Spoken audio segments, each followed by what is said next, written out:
Hello. Going through my drawers here.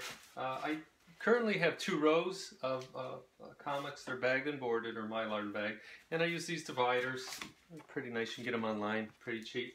So they work great for your titles. But the problem that I'm having is as I go through these, and I'm going to continue to cull them out and take books out that I don't want. Right now I have a piece of foam core in the middle. I just use a board like this.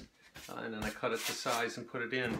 But what I think I want to do is redesign these drawers so that I just have a single column of comics down the middle. So I've been planning this morning on how I'm going to do that. I think I'll have two rows on the sides and then two in the front. And then I can cut a small piece to kind of use as a bookend, I guess. But anyway, that was today's project. Let's do a week in review.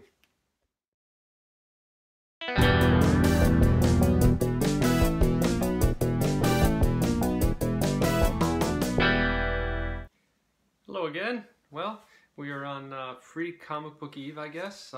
It's rainy out here, but it's going to be in the high 70s, maybe low 80s today. So we kind of jumped over spring a little bit here in Western New York, as the case is usually. We go right from snow right into hot weather. But anyway, spent a lot of time this week kind of organizing my books and cleaning a lot of stuff, raw books that I'm going to be putting up on eBay and selling.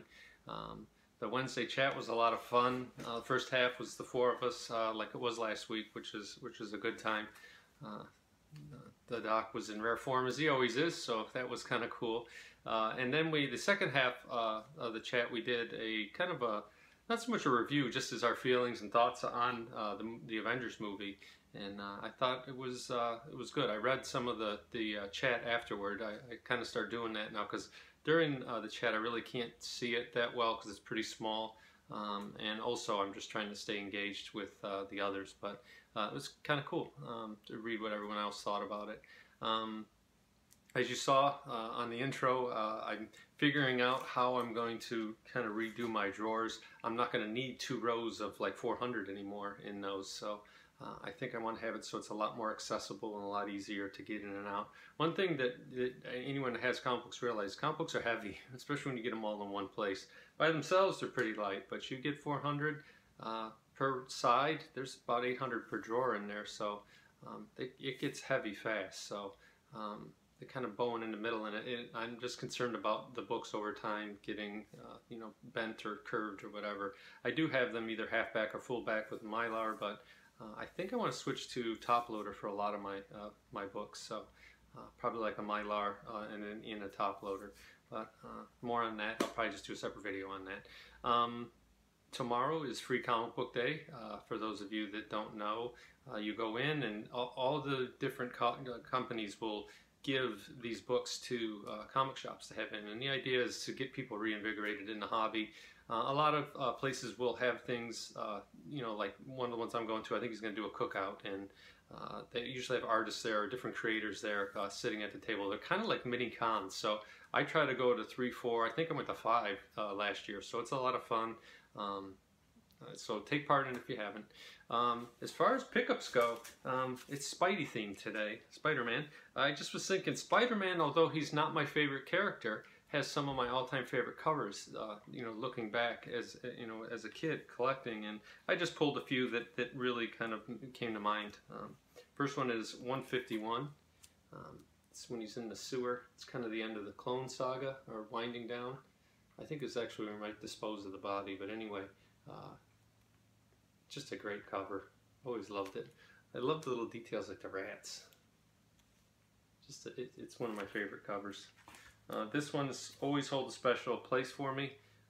This might be a time machine episode at some point. It's when he fought the Grizzly. It's a two-parter. It ends in issue 140. This is Spider-Man 139. Basically, a guy gets a hold of like an exoskeleton suit. I think he used to be a wrestler or something, and it's pretty good. It surprised me. I reread it, and a lot of times these things don't hold up, but that one's pretty good. Next one is Spider-Man 124. The Man-Wolf, which is J. Jonah Jameson's son.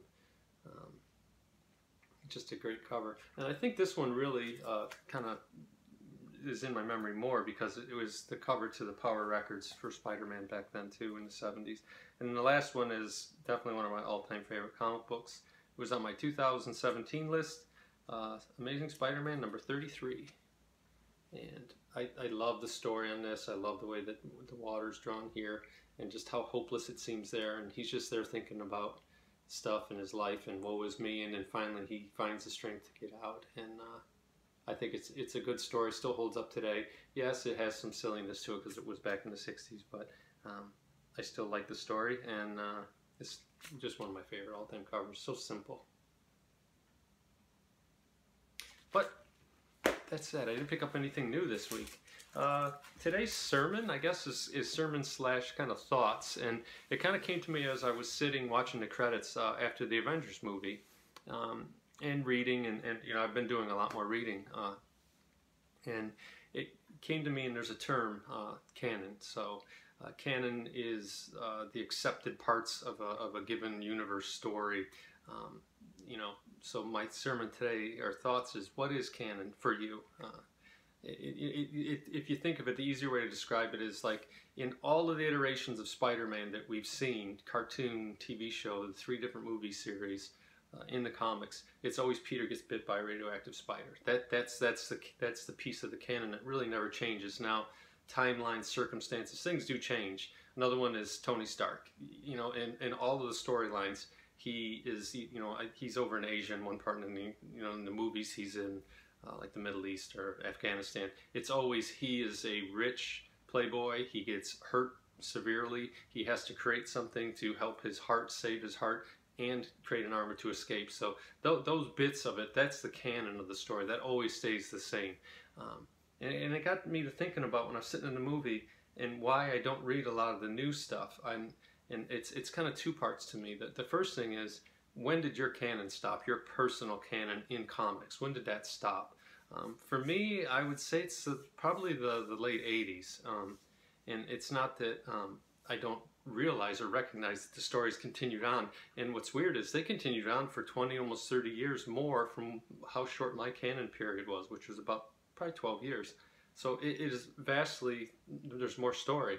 But in my mind, it's not that that didn't happen. It's just that's kind of where my canon ends. So I think that's part of why I don't read it. But I think to a larger degree, the movies, the MCU for me, has become canon in the Marvel Universe. Now I realize that they kind of treat it differently from the comic books to the movies. But to a large part for me, I think why I don't read the new stuff is, and I've tried reading a lot of it. It's just it's not as good. I don't think it's as handled as well for an adult. Maybe if you're still a teenager or even younger, you know, the whole tights thing, people running around, and some of the soap opera stuff that goes on in comic books. And I understand they have to stretch because they have to sell paper comic books at the end of the day, or digital comic books, that they're a publisher. So if they're not publishing something, they're really not in business anymore. But I just think the way it's handled in the movies is so much better. And I just thought that when I was sitting in the Avengers, that I really have no desire now to go back and read those other stories. And the first one that came to my mind, and I pulled it, was Avengers Annual number 7. And it dealt with when Thanos was using the Cosmic Cube, and he was, you know, obviously trying to take over the universe, and, you know, Adam Warlock stepped in. And I think it's in Marvel 2-in-1-2 where he pulls Thanos into the Stone Gem and he turns him into a statue, basically. So for the longest time, that was kind of my canon on Thanos. But now in seeing the movie, that's kind of shifted. So it's just my thoughts on that, and I guess reflect on it as you will.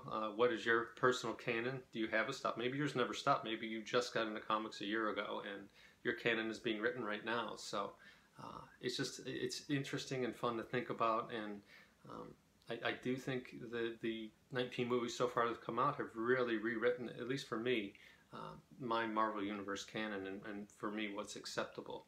And I don't know if it's you choose bits and pieces that you like the most for your own personal canon. Perhaps, I don't know, but it's just something I thought of, and I thought I'd share it with you guys. Homework is real easy. Take part in Free Comic Book Day tomorrow. And I don't mean just go there and get a bag and grab as many free comic books as you can and then race off to the next place. Really get engaged. Really try to talk to some other collectors.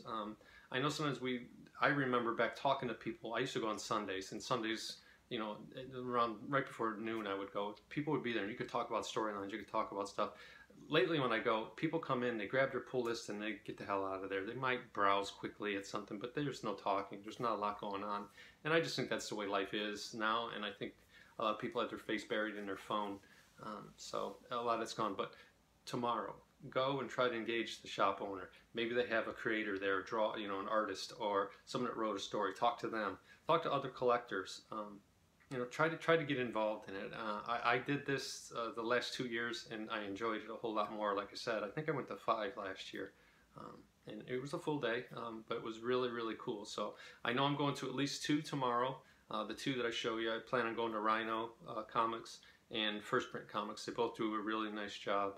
First Print, really, they've had artists the last 3 or 4 years there. So, you know, local guys, probably no one big that you've ever heard of, but I'll shoot some footage tomorrow, and that'll be in next week's video. But they're kind of like mini cons, so it's fun. And even if you got to drive next town over, just try it. I think you'll like it. Recommendations is easy. Go see Avengers if you haven't already, or go see it again. I do plan on seeing it again. My kids are all getting out of college and I'll be kind of trickling in and out, so I think I'm going to try to get them all together and go see it again. And I still love Legion. This week's episode was tough, especially if you have a sibling. It's rough, and it ends abruptly and brutally. So if you're not watching Legion, catch up on it. It's really, really good. And then my pick of the week is a Gil Kane video. It's just a bunch of Gil Kane covers. Looks like mostly from the 70s, mostly Marvel, and it's, you know, they're doing different kind of video wipes, and I think it's a couple years old, but I just stumbled upon it, you know, watching videos this week, so I'll put it in the description down below and watch it. It's a lot of fun. I know one particular viewer that's really going to enjoy it. Will probably, you know, watch it over and over again during the day, but that's all I got for you. Till next week, life, liberty, and the pursuit of comic books.